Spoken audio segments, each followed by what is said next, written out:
Agora nosso vice-presidente do CIRME, Samuel Gavai, que ele vai fazer a condução das palestras. Obrigado a todos. Bom dia. Bom dia. Bem, hoje, nosso primeiro ACEFA, a gente vai ter duas palestras. A primeira palestra vai ser proferida pelo professor Jader sobre a identidade judaica e o Estado de Israel. Antes de apresentar o professor, eu gostaria de fazer uma breves notas. Quão importante é o Estado de Israel para a gente? A gente tem na Torá um trecho inteiro, Moisés pedindo para Deus para ter o mérito de entrar em Israel. O maior tzadikim de nossa geração, de todas as gerações que existiu na terra, ele não teve o mérito de entrar em Israel, e era tudo que ele pedia a Deus. Tamanha a nossa ligação, o quão importante Israel é para a gente.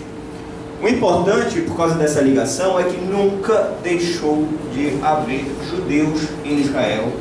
E mesmo com todas as perseguições na área, ali sempre foi a nossa casa e o nosso refúgio.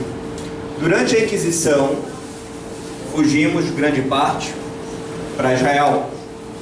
Durante os pogroms russos, fugimos para onde? Para Israel. Antes do Holocausto, lei de Nuremberg, tentamos fugir para onde? Para Israel. Por que Israel? Porque lá é onde a gente se sente seguro. A gente se sente seguro em casa. E lá é a nossa casa. E por fim, antes de apresentar o professor, eu queria só contar uma história que me marcou muito, que foi quando eu fui em Tel Aviv, no local que foi declarada a independência do Estado de Israel em 48, e em meio à declaração de independência do Ben Gurion, você podia escutar as bombas caindo do primeiro ataque que Israel sofreu. Israel é um país que é sempre atacado, não começa nenhuma agressão. E após esse ataque, depois da declaração de independência, foi executado Hakitva, nosso hino, que se chama Esperança. O nosso hino é anterior à criação do Estado. Isso é algo único no mundo, que fala da esperança da gente ter um Estado de Israel. E depois disso, todo mundo documentando, tinha uma senhora respeitosa, em lágrimas, em prantos, num momento de felicidade, mas ela expressava muita tristeza. E foram perguntar para ela por que ela estava chorando tanto, porque ela estava tão triste, e ela respondeu: pena que esse Estado custou 6 milhões de vidas. O mundo só nos deu o direito legítimo a Israel porque o mundo estipou 6 milhões dos nossos. Essa senhora, para quem não conhece a história, foi a segunda mulher a presidir um país no mundo, a liderar um país no mundo, foi Golda Meir, certo? E para falar sobre a identidade judaica e o Estado de Israel com mais propriedade, temos aqui o professor Jader. Ele já foi professor de História do Colégio Israelita de Pernambuco por mais de 10 anos. Ele é assessor pedagógico do Arquivo Histórico Judaico lá em Pernambuco também, que é bem desenvolvido. Ele representa, em regra, a comunidade de Pernambuco em todos os eventos ligados ao judaísmo, a Hasbará, a defesa do Estado de Israel, a contar a história do conflito árabe-israelense. Ele é conselheiro também da Secretaria Municipal de Igualdade Racial, tá certo? E ele também fez vários cursos na Mahon Lemadrei, lá em Israel, sobre a identidade judaica, sobre o conflito, sobre tudo. Então é uma pessoa com mais alto gabarito para vir aqui falar para a gente. Em nome de todo o Centro Israelita do Rio Grande do Norte, eu agradeço a gentil presença dele, que se dispôs a vir aqui, estar conosco e nos passar um pouco do seu conhecimento, tá certo? Professor Jader, por favor.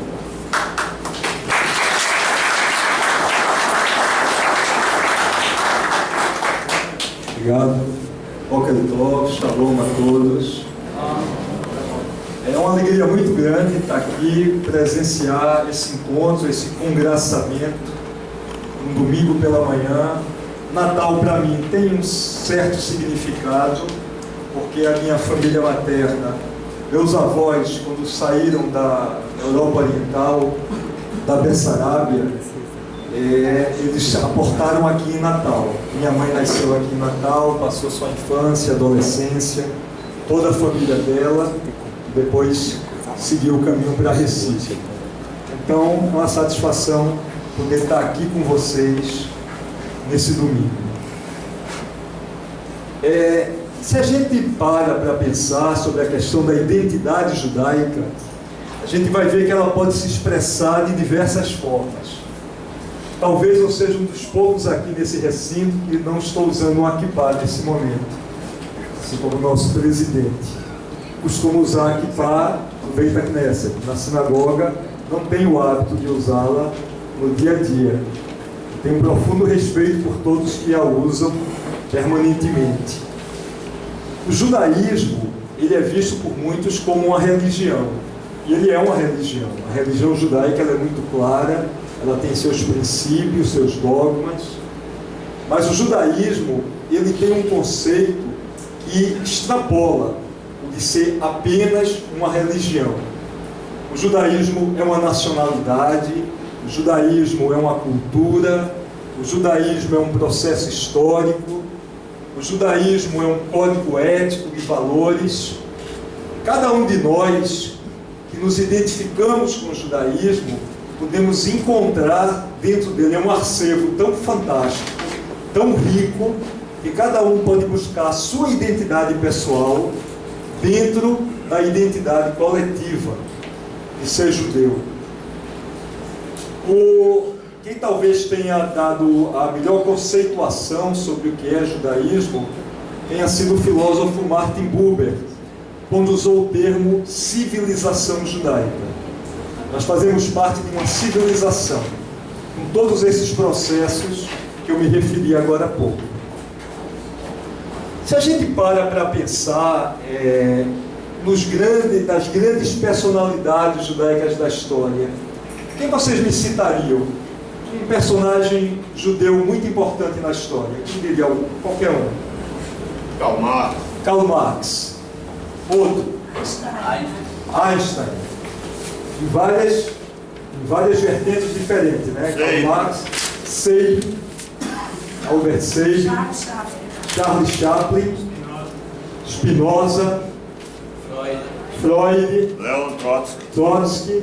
Bom, eu vou pegar algum desses para uma pequena historinha que eu não sei se vocês conhecem. Diz que há 3.300 anos atrás, um famoso judeu já citado agora há pouco, Moisés, falou que a lei é tudo.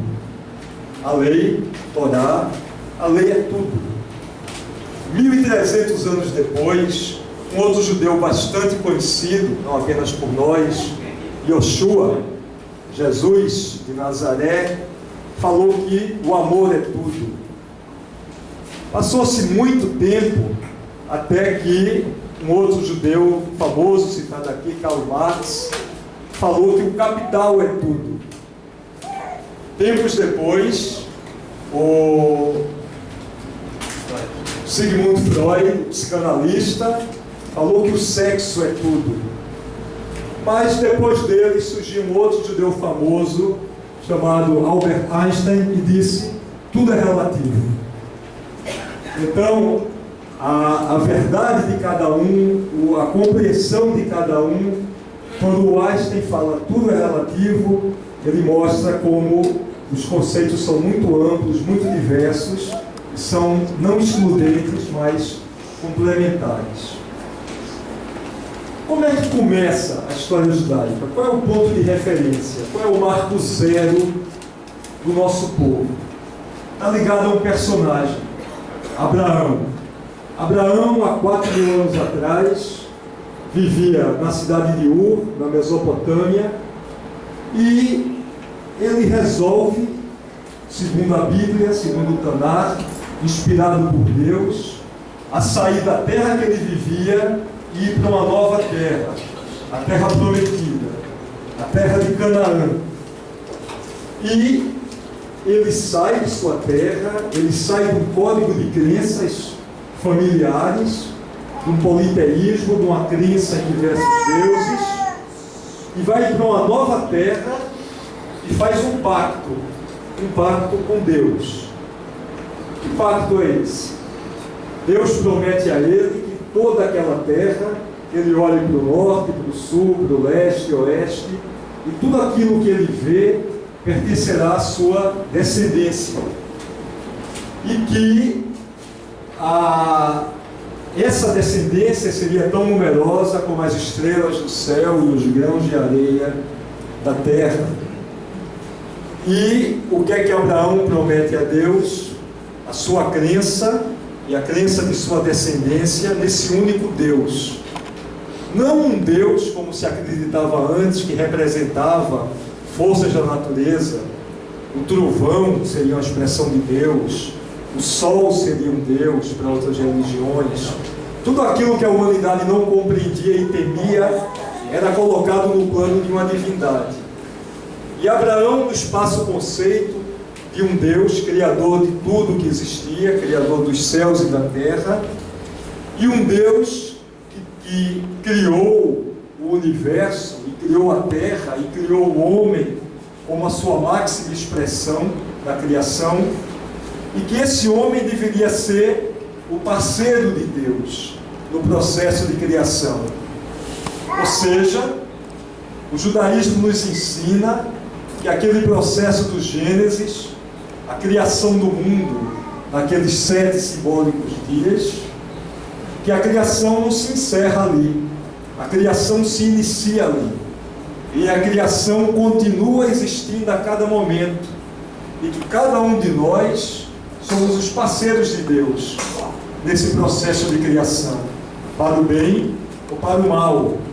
Cada uma de nossas atitudes, a forma como nos relacionamos com os demais seres humanos, a forma como nos relacionamos com a natureza, a forma como o planeta... Alô? Alô? Lá embaixo está piscando. Não é bateria, não? Não, é nova a bateria. Alô, alô? Ele disse que dá 8 horas de...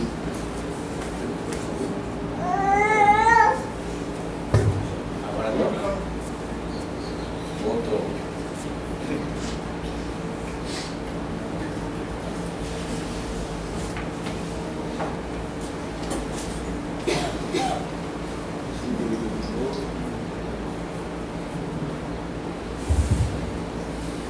Ouçam que desse processo, vocês me ouvem bem sem o microfone? Muito melhor. Melhor? Aproximado.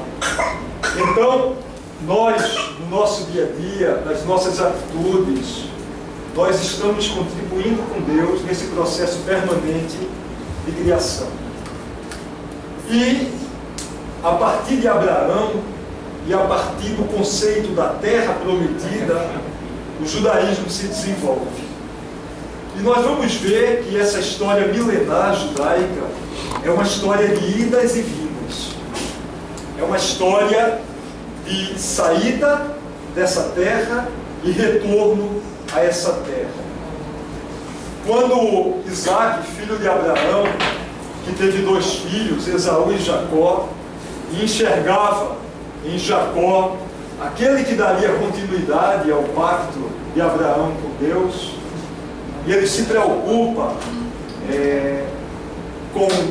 primeiro com a própria sobrevivência física de Jacó, por conta do entrevero que ele teve com o irmão, por conta da história da paternidade que vocês devem conhecer, da venda da primogenitura por um prato de lentilhas, e a preocupação de que Jacó encontrasse uma esposa dentro da família que ainda residia na Mesopotâmia.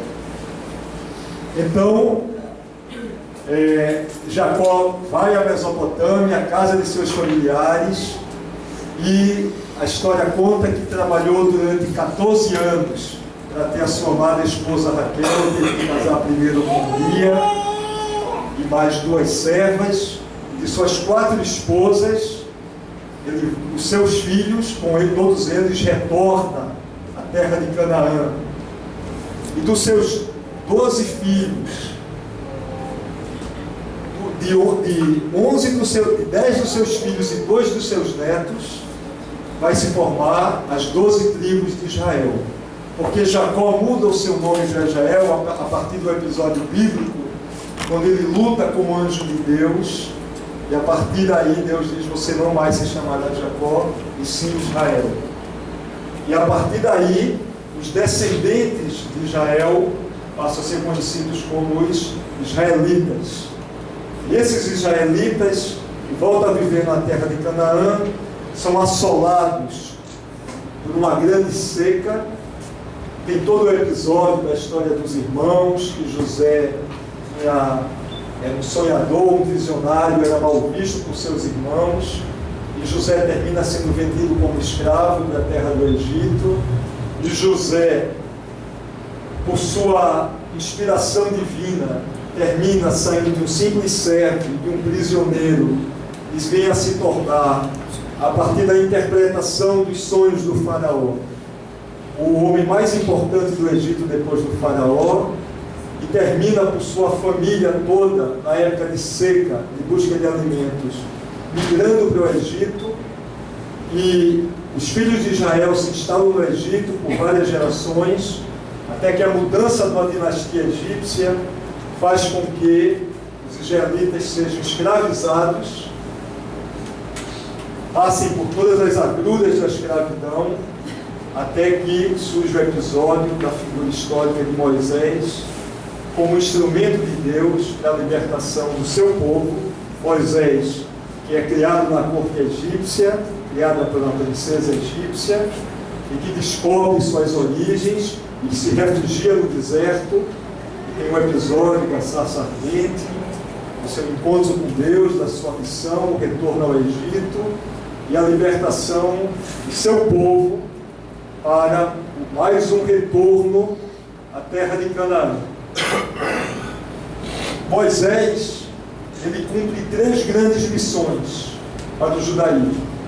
Moisés é o libertador, é aquele que tira o seu povo da escravidão para a liberdade. Moisés é aquele que conduz o seu povo da terra do Egito, o retorno à terra prometida. E Moisés é o legislador. Moisés é que transmite o código de leis, os 10 mandamentos, a Torá, e esses códigos de lei vai nortear a vida do seu povo por todo sempre, até os nossos dias. Quando a gente verifica os 10 mandamentos, as leis que estão nos 10 mandamentos, hoje em dia parecem leis bastante óbvias, mas para aquela época eram leis revolucionárias, quando fala o respeito ao ser humano, em não matar, em não se apropriar do que é do próximo, em respeitar o pai e a mãe, e em ter um dia do descanso, numa época em que os seres humanos eram explorados, escravizados e trabalhavam de sol a sol durante o ano inteiro, que todos deveriam ter direito a um dia de descanso. Vocês, seus servos, seus animais. Então, todo esse código de leis que vai nortear a vida judaica numa nova terra, na sua terra ancestral, na sua terra do pacto, a terra de Israel. E durante muitos séculos, os israelitas começam a consolidar a sua vida naquela terra, inicialmente na forma de tribos. Depois essas tribos são unificadas através dos reis Saul, Davi, Salomão. Salomão constrói, Davi leva as tábuas da lei, a arca da aliança recebida no deserto. E é interessante falar um pouco desse processo da travessia do deserto, quando há a percepção de que aquela geração que saiu do Egito com a mentalidade escrava não era uma geração pronta para assumir o seu papel na nova terra. E quando se fala dos 40 anos do deserto, são 40 anos de uma mudança geracional, para que essa nova geração de homens livres possa desenvolver sua vida normal na terra de Israel. E Davi leva a arca da aliança Davi conquista Jerusalém como uma cidade que vai ser a capital do povo judeu, uma cidade estratégica que fica no alto, e fica aqui distante das tribos do norte e do sul. E lá seu filho Salomão constrói o primeiro templo, o local de peregrinação. E para esse templo, para a cidade de Jerusalém, é onde o povo acorre nas 3 grandes festas, as chamadas festas de peregrinação: o Pêssar, o Shavuot e o Sukkot. Só que a terra de Israel, ela geograficamente fica numa encruzilhada. Tanto hoje em dia como naquela época, os grandes impérios, nos seus processos de crescimento, de conquistas, Israel era o caminho de passagem. Então Israel sofreu com o Império Egípcio, com o Império Babilônico, o Império Assírio, o Império Persa. Cada um desses impérios, quando se expandiam, passavam e conquistavam a terra de Israel. Depois que Salomão morreu, houve uma cisão, houve uma divisão, e o seu reino unificado foi dividido em 2. Você continuou tendo o reino do sul, o reino de Judá, com a capital Jerusalém, e passou a ter o reino do norte, com a capital em Samaria, chamado Israel. O reino do norte de Israel foi conquistado pelos assírios, e sua população foi dispersa. É o que se chama na história das 10 tribos perdidas de Israel. O reino de Judá continuou existindo por mais 150 anos, até que é conquistado por Nabucodonosor, o rei babilônio. O templo é destruído e o povo é levado para a Babilônia. Uma parte, a elite desse povo, uma grande parte da população de Judá, vai para a Babilônia. E lá na Babilônia, se sentindo órfãos, se sentindo distantes de sua terra, você tem até aquela citação bíblica, o Salmo que fala: junto aos rios da Babilônia, nos sentávamos e chorávamos ao relembrar Sião. E fala: se um dia eu me esquecer de ti, Jerusalém, que seque minha mão direita, que minha língua fique presa ao céu da boca, se algum dia eu não te preferir a maior das minhas alegrias. E durou pouco o exílio da Babilônia.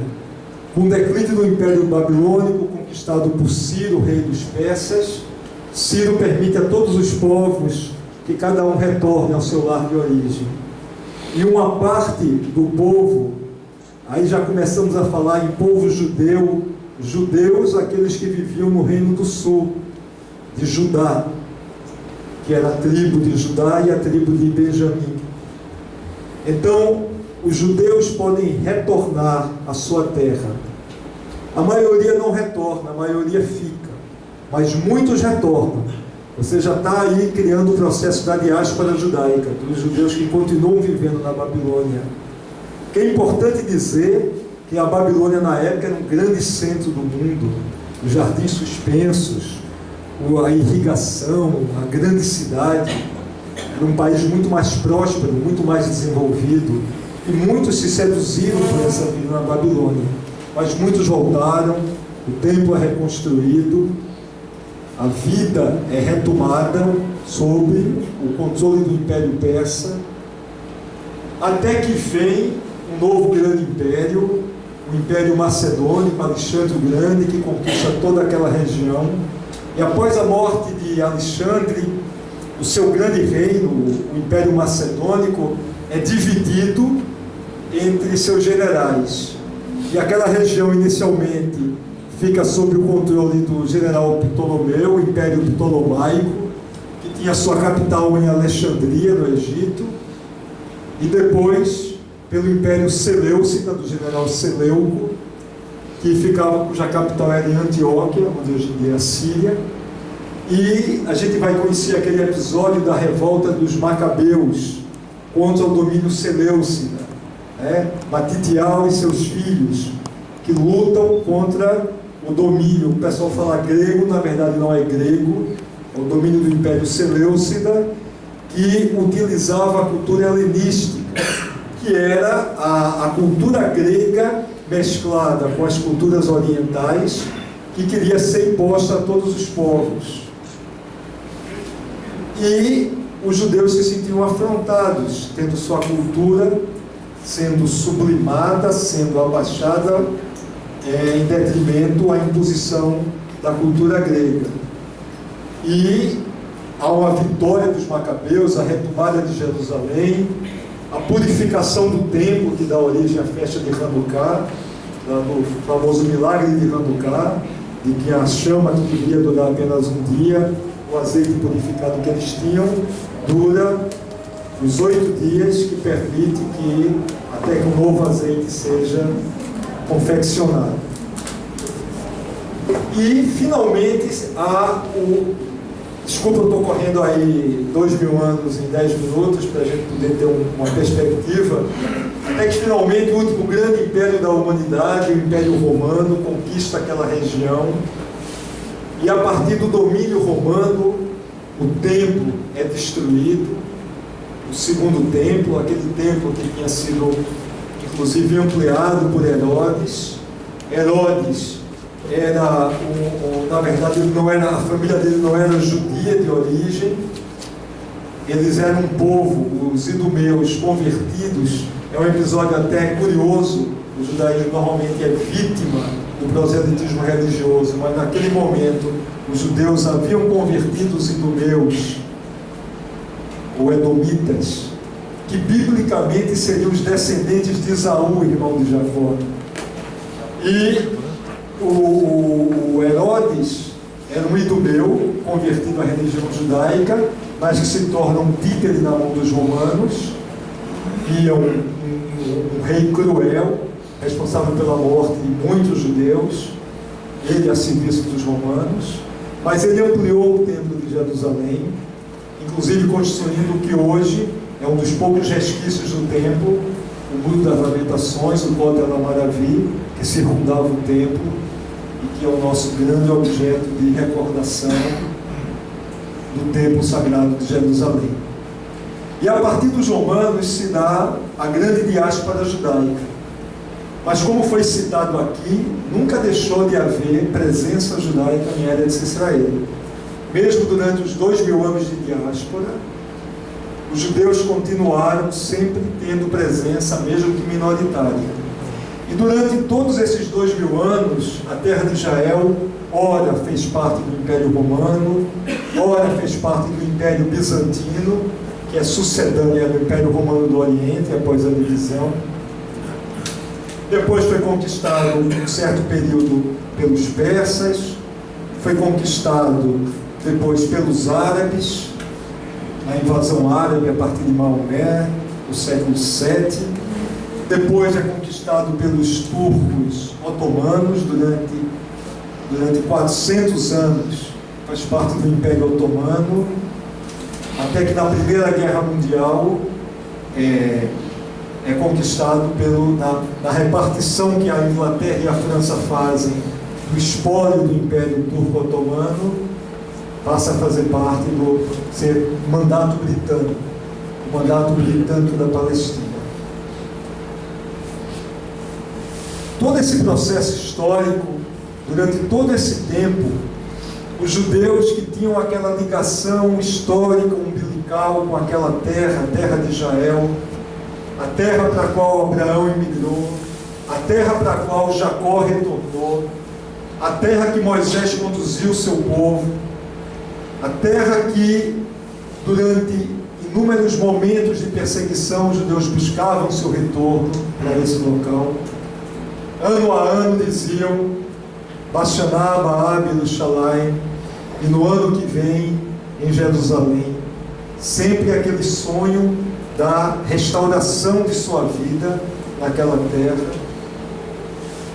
Os judeus vivendo fora, distante de Israel, de Sion, de Jerusalém, eles não perderam a sua característica, a sua unidade como povo, a sua unidade religiosa, seu código de valores e suas crenças. Onde quer que os judeus vivessem, e a história da diáspora é uma história de sucessão de perseguições e discriminações, seja na Idade Média, seja na Europa cristã, expulsos da Inglaterra, expulsos da França, expulsos da Alemanha, os Ashkenazim, seja na Península Ibérica, quando os judeus que durante alguns séculos conseguiram, sob domínio árabe e muçulmano, ter uma boa convivência entre árabes, judeus, cristãos, mas que depois passa a sofrer todo um processo de perseguições, em que muitos judeus são obrigados a abdicar de sua fé judaica e assumir o cristianismo, que é um processo muito conhecido de vocês, passa a ser chamados de cristãos novos. E aqueles cristãos novos, muitos continuavam praticando ocultamente seu judaísmo dentro de casa e transmitindo seu judaísmo para seus filhos. E por conta da manutenção desse judaísmo, é criado o Tribunal da Inquisição, que começa a agir sobre esses cristãos novos que estariam traindo a fé cristã ao manter o seu judaísmo dentro de casa, e há todo um processo de delação e de prisões e de autos de fé, grandes espetáculos públicos em praças, em Madrid, em Lisboa, em que os cristãos novos, acusados e condenados de heresia, são queimados na fogueira. Processo esse que durou séculos e do qual muitos dos judeus que inclusive migraram da Península Ibérica para o Brasil, que nessa nova terra mantinham também o seu judaísmo oculto, e quando viam os visitadores da Inquisição e descobriam essas práticas judaicas, tem aqui o pessoal da Paraíba, né? E tem as famosas histórias de Branca Dias, que foi imortalizado na peça O Santo Inquérito de Dias Gomes, que cita todo esse processo. E quantos cristãos novos, judeus, na intimidade do seu lar, são levados a Portugal e condenados pelo Tribunal da Inquisição. Todo esse processo aqui no Brasil teve um curto período de liberdade, né? Quando a Companhia das Índias Ocidentais, dos holandeses, porque entre aqueles judeus expulsos de Espanha, de Portugal, eles passam a procurar novos locais de residência pelo mundo. No Império Turco Otomano, na Holanda, no Novo Mundo. E quando a Holanda era, num dado momento,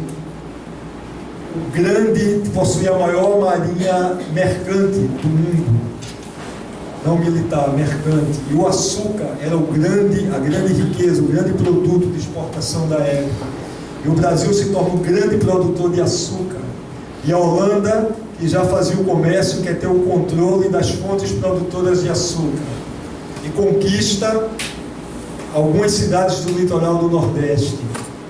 Tenta Salvador, depois conquista o Recife. E ao conquistar o Recife, grande parte desses holandeses eram judeus. E é interessante a gente constatar, quando a gente vai buscar os dados da época, que você tem uma comunidade judaica naquela época em Recife, no século XVII, e um tamanho similar à comunidade judaica que tem em Recife hoje em dia, talvez 1.500 pessoas. Sendo que eram 1.500 pessoas no meio de uma pequena população, talvez de 10.000 homens livres que viviam em Recife naquela época. Hoje, 4 milhões no Grande Recife. Mas, durante o período do domínio holandês, é permitido aos judeus expressar livremente sua religião, particularmente durante o período do Conde Maurício de Nassau. E é construída uma sinagoga, a Sinagoga Kahal de Sul Israel, talvez muitos de vocês tenham a oportunidade de ter conhecido, que foi restaurada há anos atrás e que veio a ser a primeira sinagoga de todas as Américas.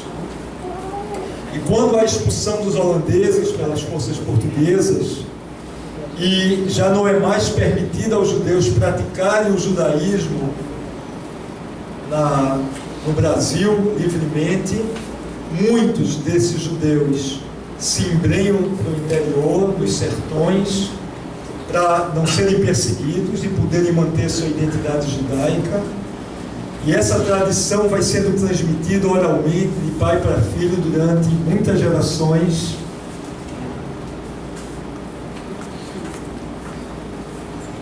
Até chegar em nossa época, tantos de vocês poderem descobrir, resgatar uma ancestralidade secular e uma identidade judaica. Tantos e tantos brasileiros que são descendentes daqueles judeus, daqueles cristãos novos, daqueles que não abdicaram da sua fé, da sua identidade, e heroicamente procuraram transmiti-la geração após geração, chegando ao momento em que muitos praticavam certos rituais, mas não tinham mais como ter consciência do que aquilo representava.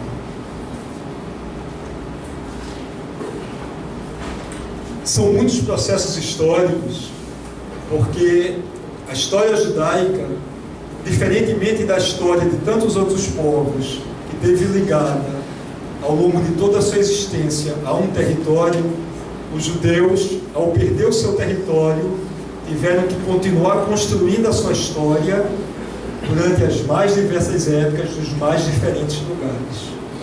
Então nós temos a história dos judeus do Brasil, a história dos judeus da Polônia, a história dos judeus da Espanha, a história dos judeus dos Marrocos, cada história com suas características próprias, cada história desenvolvendo uma cultura, uma culinária, uma arte de forma distinta, mas nas mais diversas comunidades, em toda a diversidade judaica que cada comunidade desenvolveu, continuou se mantendo fatores de unidade que uniam os judeus onde quer que eles estivessem. Os valores do judaísmo, a ética judaica, a crença no Deus único, valores de solidariedade, da tzedakah. Os judeus que durante muito tempo eram proibidos de possuir terra, que sabia que vivia num lugar e a qualquer momento ele podia perder aquela sua propriedade, podia perder aquilo que ele possuía. Então, o judeu passou a compreender que ele tinha que estar preparado para qualquer momento abandonar a sua vida num lugar e reconstruir a sua vida em outro lugar. E o que é que você pode levar de um lugar para outro? O que é que você pode ter?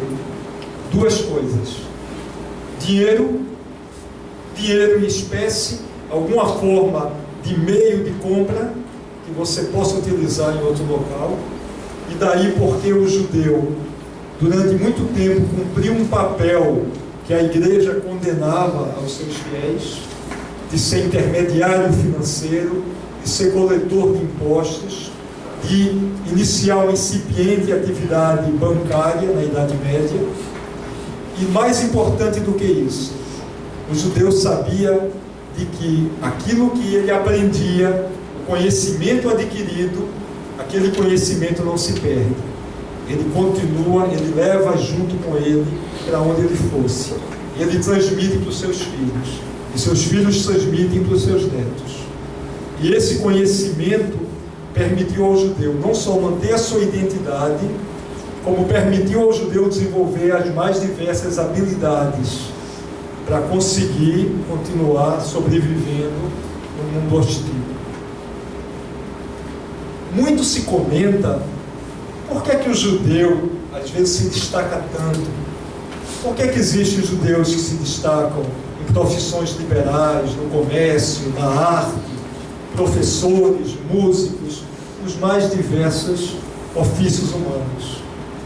Por que é que há tantos prêmios Nobel entre os judeus, se os judeus representam uma parcela tão ínfima da população mundial?